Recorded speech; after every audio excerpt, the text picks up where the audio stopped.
नमस्कार। श्रीमद् वाल्मीकि रामायण अखंड पाठ में आज भी हम पढ़ेंगे 2 सर्ग, त्रिसप्ततितमः एवं चतुःसप्ततितमः, यानी 73वां और 74वां सर्ग अयोध्या कांड से ही। और इन दोनों सर्गों का कथावस्तु है भरत का कैकेयी को धिक्कारना और उसके प्रति महान रोष प्रकट करना, भरत का कैकेयी को कड़ी फटकार देना। तो चलिए प्रारंभ करते हैं आज का पाठ। श्रुत्वा च स पितुर्वृत्तम् भ्रातरौ च विवासितौ भरतो दुःख संतप्त इदं वचनम् अब्रवीत्। किं तु कार्यं हतस्येह मम राज्येन शोचतः विहीनस्याथ पित्रा च भ्रात्रा पितृ समेन च। दुःखे मे दुःखमकरोरुव्रणे क्षारमिवा ददाह राजानं प्रेतभावस्थं कृत्वा रामं च तापसम्। कुलस्य त्वमभावाय कालरात्रिरिवागता अंगारमुपगूह्य स्म पिता मे नावबुद्धवान्। मृत्युमापादितो राजा त्वया मे पापदर्शिनि सुखं परिहृतं मोहात् कुले अस्मिन् कुलपांसनि। तो पिता के परलोकवास और दोनों भाइयों के वनवास का समाचार सुनकर भरत दुख से संतप्त हो उठे और इस प्रकार बोले, हाय, तूने मुझे मार डाला, मैं पिता से सदा के लिए बिछुड़ गया और पितृतुल्य बड़े भाई से भी विलग हो गया। अब तो मैं शोक में डूब रहा हूं, मुझे यहाँ राज्य लेकर क्या करना है। तूने राज्य को परलोकवासी तथा श्री राम को तपस्वी बनाकर मुझे दुख पर दुख दिया है, घाव पर नमक सा छिड़क दिया है। तू इस कुल का विनाश करने के लिए काल रात्रि बनकर आई थी। मेरे पिता ने दहकते हुए अंगार को हृदय से लगा लिया था, किंतु उस समय यह बात उनकी समझ में नहीं आई थी। पाप पर ही दृष्टि रखने वाली है कुल कलंकिनी, तूने मेरे महाराज को काल के गाल में डाल दिया और मोहवश इस कुल का सुख सदा के लिए छीन लिया। त्वां प्राप्य ही पिता मे अद्य सत्य संधो महायशाः तीव्र दुःखाभिसंतप्तो वृत्तो दशरथो नृपः। विनाशितो महाराजः पिता मे धर्मवत्सलः कस्मात् प्रव्राजितो रामः कस्मादेव वनं गतः। कौसल्या च सुमित्रा च पुत्रशोकाभिपीडिते दुष्करं यदि जीवेतां प्राप्य त्वां जननीं मम। नन्वार्योऽपि च धर्मात्मा त्वयि वृत्तिम् अनुत्तमां वर्तते गुरुवृत्तिज्ञो यथा मातरिवर्तते। यथा ज्येष्ठा हि मे माता कौसल्या दीर्घदर्शिनी त्वयि धर्मं समास्थाय भगिन्यामिव वर्तते। कैकेयी अपना सब सम्मान खो चुकी हैं, भरत की घृणा का पात्र बन चुकी हैं। धिक्कारते हुए उन्हें आगे कहते हैं भरत कि तुझे पाकर मेरे सत्य प्रतिज्ञ महायशस्वी पिता महाराज दशरथ इन दिनों दुस्सह दुख से संतप्त होकर प्राण त्यागने को विवश हुए हैं। बता, तूने मेरे धर्म वत्सल पिता महाराज दशरथ का विनाश क्यों किया? मेरे बड़े भाई श्री राम को क्यों घर से निकाला और वे भी क्यों तेरे ही कहने से वन को चले गए? कौशल्या और सुमित्रा भी मेरी माता कहलाने वाली तुझ कैकेयी को पाकर पुत्र शोक से पीड़ित हो गईं। अब उनका जीवित रहना अत्यंत कठिन है। बड़े भैया श्री राम धर्मात्मा हैं, गुरुजनों के साथ कैसा बर्ताव करना चाहिए इसे वे अच्छी तरह जानते हैं। इसलिए उनका अपनी माता के प्रति जैसा बर्ताव था वैसा ही उत्तम व्यवहार वे तेरे साथ भी करते थे। मेरी बड़ी माता कौशल्या भी बड़ी दूरदर्शिनी है। वे धर्म का ही आश्रय लेकर तेरे साथ बहन का सा बर्ताव करती हैं। तस्याह पुत्रं महात्मानं चिरवल्कलवाससं प्रस्थाप्य वनवासाय कथं पापेन शोचसे। अपापदर्शिनं शूरं कृतात्मानं यशस्विनं प्रव्राज्य चिरवसनं किं नु पश्यसि कारणम्। लुब्धाया विदितो मन्येन ते अहं राघवं यथा तथा ह्यनर्थो राज्यार्थं त्वया नीतो महानयम्। अहं हि पुरुषव्याघ्रावपश्यन् रामलक्ष्मणौ केन शक्तिप्रभावेण राज्यं रक्षितुम् उत्सहे। तं हि नित्यं महाराजो बलवन्तं महोजसम् उपाश्रितो अभूत् धर्मात्मा मेरुर्मेरुवनं यथा। भरत का दुख संतप्त हृदय शांत नहीं हो रहा है। प्रताड़ते हुए आगे कहते हैं, मां कौशल्या की बात करते हुए, कि उनके महात्मा पुत्र को चीर और वल्कल पहनाकर तूने वन में रहने के लिए भेज दिया, फिर भी तुझे शोक क्यों नहीं हो रहा है। श्री राम किसी की बुराई नहीं देखते। वे शूरवीर, पवित्रात्मा और यशस्वी हैं। उन्हें चीर पहनाकर वनवास दे देने में तू कौन सा लाभ देख रही है।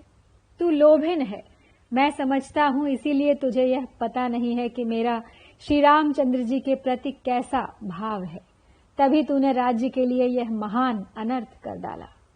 मैं पुरुष सिंह श्री राम और लक्ष्मण को न देखकर किस शक्ति के प्रभाव से इस राज्य की रक्षा कर सकता हूं। मेरा बल तो मेरे भाई ही हैं। मेरे धर्मात्मा पिता महाराज दशरथ भी सदा उन महातेजस्वी बलवान श्री राम का ही आश्रय लेते थे। उन्हीं से अपने लोक परलोक की सिद्धि की आशा रखते थे। ठीक उसी तरह जैसे मेरु पर्वत अपनी रक्षा के लिए अपने ऊपर उत्पन्न हुए गहन वन का ही आश्रय लेता है। यदि वह दुर्गम वन से घिरा हुआ न हो तो दूसरे लोग निश्चय ही उस पर आक्रमण कर सकते हैं। सोऽहं कथमिमं भारं महाधुर्य समुद्यतं दम्योधुरमिवासाद्य सहेयं केन चौजसा। अथवा मे भवेत् शक्तिर्योगैर्बुद्धिबलेन वा सकामां न करिष्यामि त्वामहं पुत्रगर्भिणीम्। नामे विकांक्षा जायेत त्यक्तुं त्वां पापनिश्चयाम्।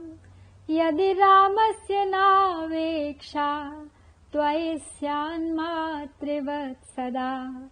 उत्पन्ना तु कथं बुद्धिस्तवेयं पापदर्शिनी। साधु चारित्र विभ्रष्टे पूर्वेषां नो विगर्हिता।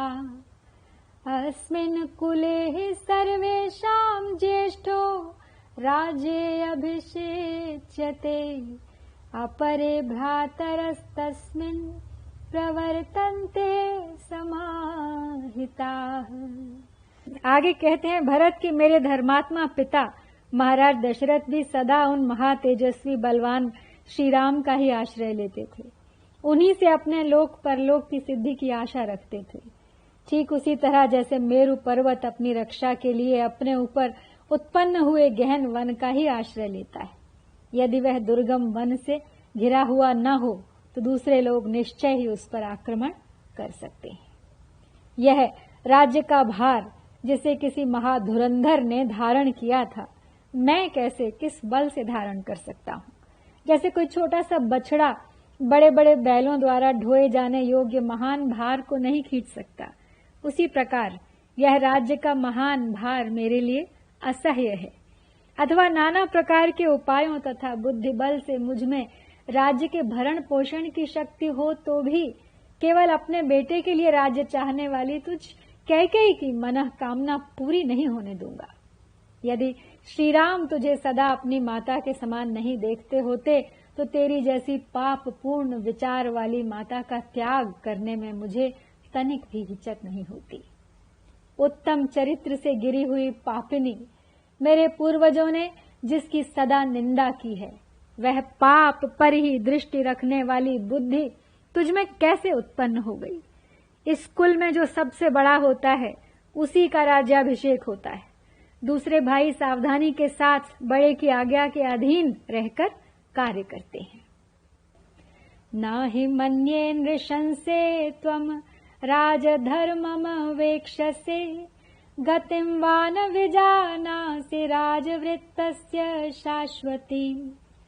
सततं राजपुत्रेषु ज्येष्ठो राजाभिषिच्यते राज्ञामेतत् समं तत्स्यादिक्ष्वाकूणां विशेषतः।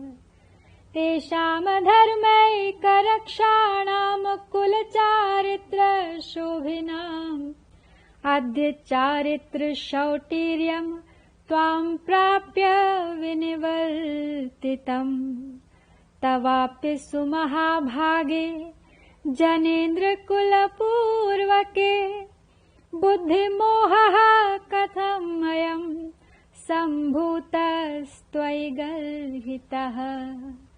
न तु कामं करिष्यामि तवाहं पापनिश्चये यया व्यसनमारब्धं जीवितान्तकरं मम। एष त्विदानीमेवाहं प्रियार्थं तवानघं निवर्तयिष्यामि वनात् भ्रातरं स्वजनप्रियम्। निवर्तयित्वा रामं च तस्याहं दीप्ततेजसः दासभूतो भविष्यामि सुस्थितेनान्तरात्मना। इत्यमेवमुक्त्वा भरतो महात्मा प्रियेतरैर्वाक्यगणैस्तुदंस्ताम् शोकार्दितश्चापि ननाद भूयः सिंहो यथा मंदरकंदरस्थः। धिक्कारते हुए कैकेयी को आगे कहते हैं भरत कि हे क्रूर स्वभाव वाली कैकेयी, मेरी समझ में तू राजधर्म पर दृष्टि नहीं रखती है अथवा उसे बिल्कुल नहीं जानती। राजाओं के बर्ताव का जो सनातन रूप है उसका भी तुझे ज्ञान नहीं है। राजकुमारों में जो ज्येष्ठ होता है सदा उसी का राजा के पद पर अभिषेक किया जाता है। सभी राजाओं के यहाँ समान रूप से इस नियम का पालन होता है। इक्ष्वाकुवंशी नरेशों के कुल में इसका विशेष आदर है, जिनकी एकमात्र धर्म से ही रक्षा होती आई है तथा जो कुलोचित सदाचार के पालन से ही सुशोभित हुए हैं। उनका यह चरित्र विषयक अभियान आज तुझे पाकर तेरे संबंध के कारण दूर हो गया। महाभागे, तेरा जन्म भी तो महाराज केकय के कुल में हुआ है, फिर तेरे हृदय में यह निंदित बुद्धिमोह कैसे उत्पन्न हो गया? अरे, तेरा विचार बड़ा ही पाप पूर्ण है। मैं तेरी इच्छा कदापि पूर्ण नहीं करूंगा। तूने मेरे लिए उस विपत्ति की नींव डाल दी है जो मेरे प्राण तक ले सकती है। यह ले, मैं अभी तेरा अप्रिय करने के लिए तुल गया हूं। मैं वन से निष्पाप भ्राता श्री राम को, जो स्वजनों के प्रिय हैं, लौटा लाऊंगा। श्री राम को लौटाकर उद्दीप्त तेज वाले उन्हीं महापुरुष का दास बनकर स्वस्थ चित्त से जीवन व्यतीत करूंगा। ऐसा कहकर महात्मा भरत शोक से पीड़ित हो पुनः जली कटी बातों से कैकेयी को व्यथित करते हुए उसे जोर जोर से फटकारने लगे, मानो मंदराचल की गुहा में बैठा हुआ सिंह गरज रहा हो। तो यहाँ 73वां सर्ग पूरा करके बढ़ते हैं 74वें सर्ग पर। अभी बहुत फटकार बाकी है कैकेयी के लिए। ताम तथा गर्हयित्वा तु मातरं भरतस्तदा रोषेण महताविष्टः पुनरेवाब्रवीत् वचः। राज्याद्भ्रंशस्व कैकेयी नृशंसे दुष्टचारिणी परित्यक्तेन मामृतं रुदति भव। किं नु ते यदूषयद् रामो राजा वा वृषधार्मिकः ययोर्मृत्युर्विवासश्च त्वत्कृते तुल्यमागतौ।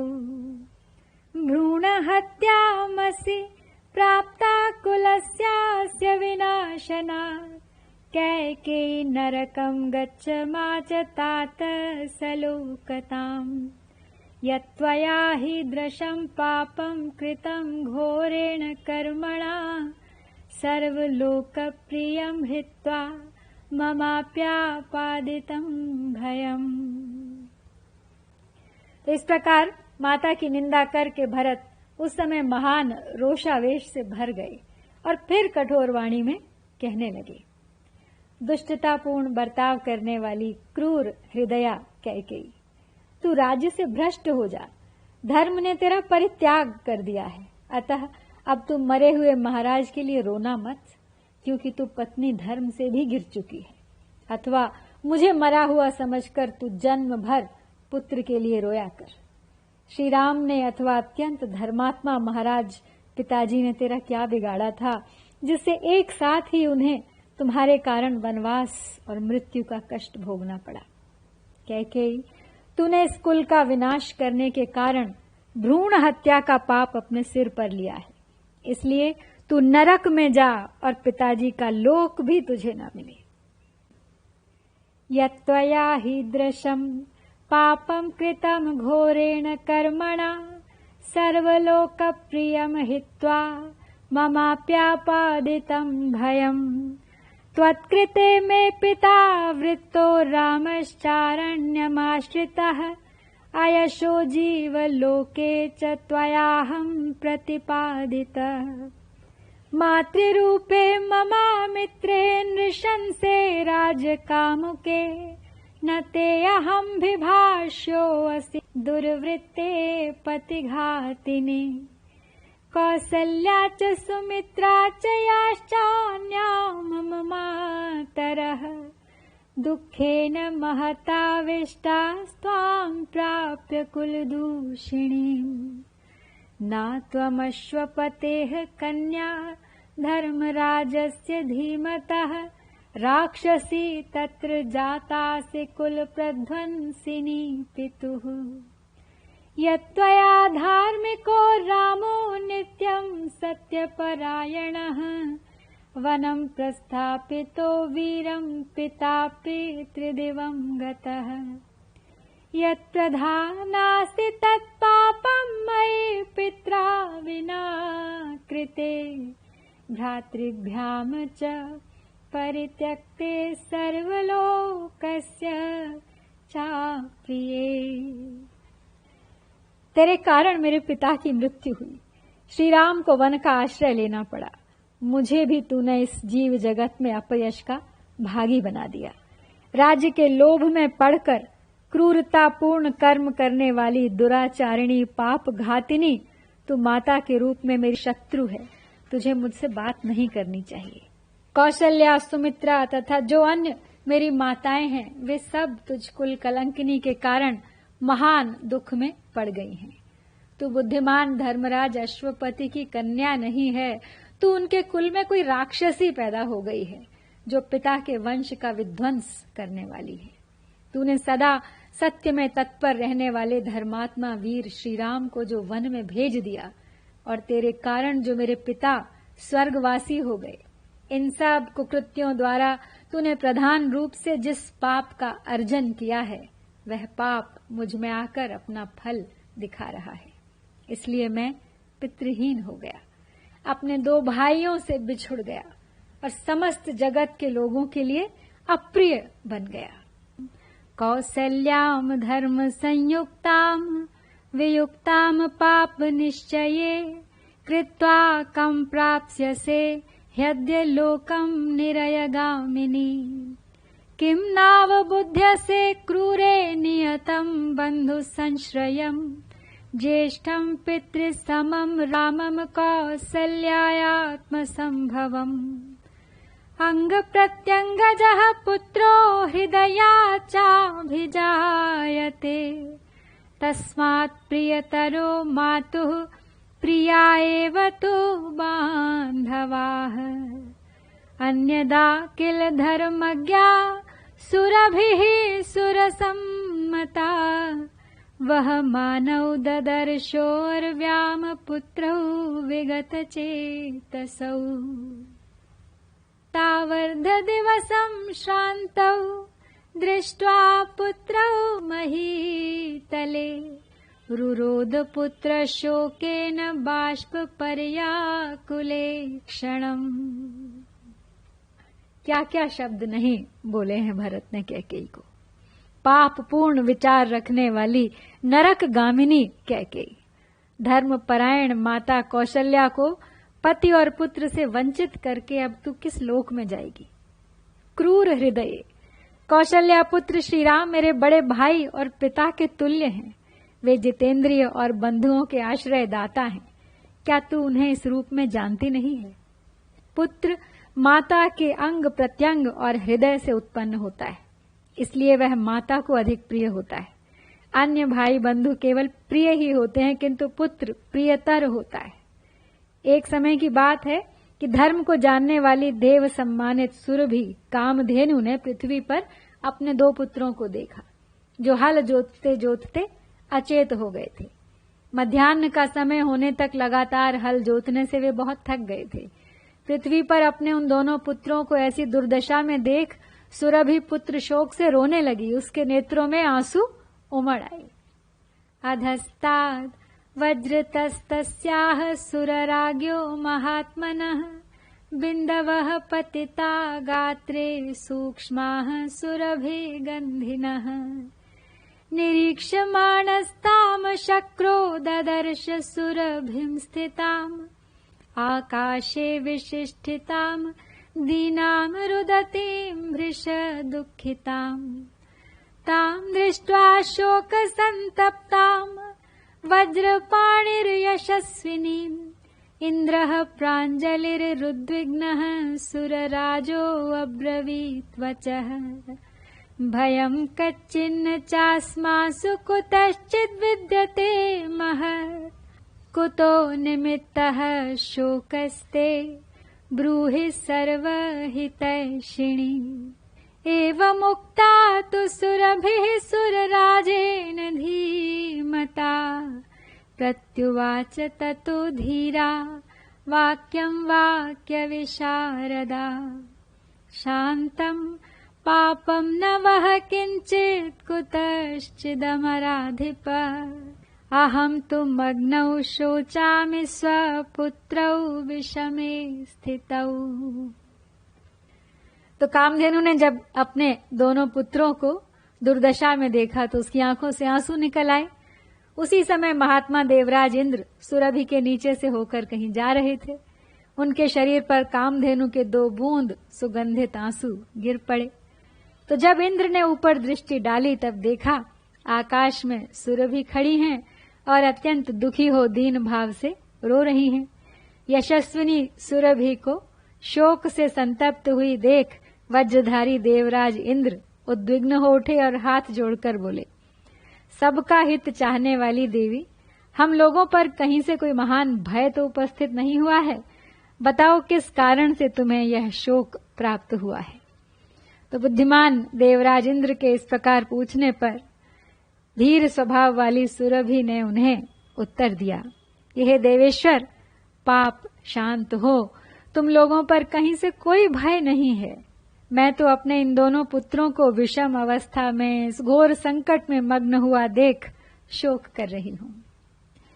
एतौ दृष्ट्वा कृशौ दीनौ सूर्यरश्मि प्रतापितौ वध्यमानौ बलिवरदौ कर्षकेण दुरात्मना मम कायात् प्रसूतौ हि दुःखितौ भारपीडितौ यौ दृष्ट्वा परितप्येऽहं नास्ति पुत्र समः प्रियः यस्याः पुत्रसहस्रैस्तु कृत्स्नं व्याप्तमिदं जगत् तां दृष्ट्वा रुदतीं शक्रो न सुतान् मन्यते परम् इन्द्रो ह्यश्रुनिपातम् तं स्वगात्रे पुण्यगन्धिनम् सुरभिम् मन्यते दृष्ट्वा भूयसीं तामिहेश्वरः समाप्रतिमवृत्ताया लोकधारण काम्यया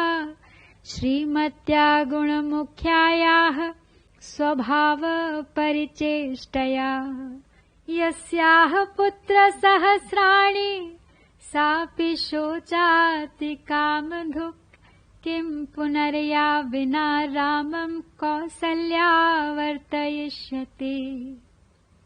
तो कामधेनु इंद्र के प्रश्न का उत्तर देते हुए आगे कहती हैं कि ये दोनों बैल अत्यंत दुर्बल और दुखी हैं। मेरे पुत्र सूर्य की किरणों से बहुत तप गए हैं और ऊपर से वह दुष्ट किसान इन्हें पीट रहा है।